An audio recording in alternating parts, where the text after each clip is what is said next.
members. Palm Sunday, carrying fronds into the sanctuary, the mustiness of it. Singing. This little light of mine, I'm gonna let it shine. The prayer for abundance, manifesting prosperity in the lives of all who spoke it. A wicker basket floating down each row, and its ending. Thank you, Father, Mother, God. My mother was one of 6 children, a middle child. She was 15 when she moved with her family from Paterson, New Jersey to Winter Park, Florida. It was 1964.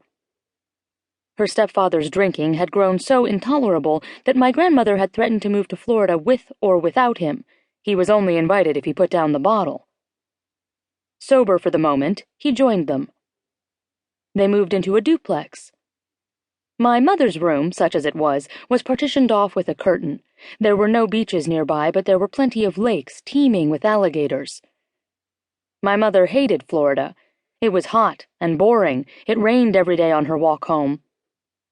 The girls at school were all snooty, the daughters of citrus barons, wearing villager clothing, while my mother wore hand-me-downs.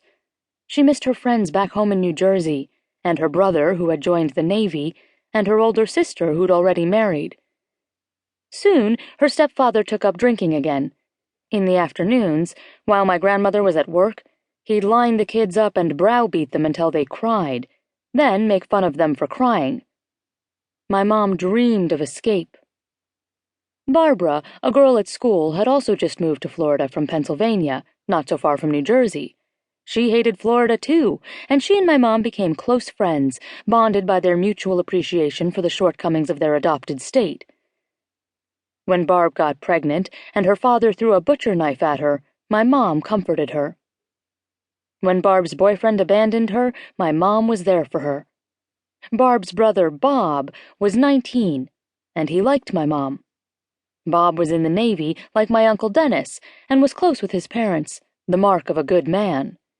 After just a few months of dating, when my mom was 16, he asked her to marry him. Despite her mother's pleading, that's what she did. In 1966, my mother dropped out of high school and moved to Norfolk, Virginia, where Bob was stationed. They rented a duplex and painted the walls turquoise.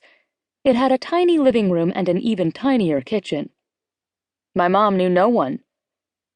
An introverted girl in an unfamiliar place, she grew afraid of leaving the house alone when Bob was gone, and he was gone at sea for weeks at a time. When he was home, they argued. Their fights escalated. One night, he punched her. He apologized. My mom stayed. After the military, they moved back to Florida, and he joined the police academy. Then they kicked him out. Then he welded for a while. Then he didn't. He convalesced. My mom went to work making children's clothing in a factory for $1.60 an hour. Coming home, her arms were dyed red to the elbows. She'd clean up, make dinner, then visit Bob's parents. Every day.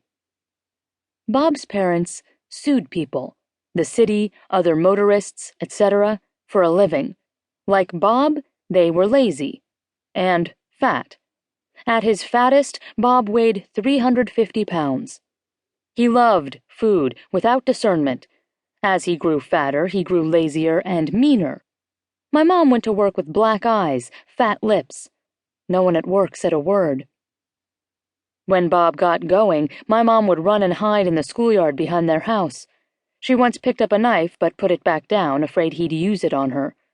He never found her in the schoolyard, but sooner or later, she'd have to go home. There were no shelters in the area back then, and she had no friends. She was afraid to call the police. They all knew her, and they knew Bob. He'd hurt the dog. He'd hurt her worse if she stayed away longer. With nowhere else to go, she went back. He'd kill her. She grew certain of it. One night, curled in a ball as Bob punched her, my mom grew calm. She felt that there was a spiritual being inside her. It was a new feeling. Bob could kill her body, but he couldn't kill her. He could physically control her, but he couldn't control her mind. He could make her act the way he wanted her to act, but he could never make her think the way he wanted her to think. This was the turning point. My mom left Bob in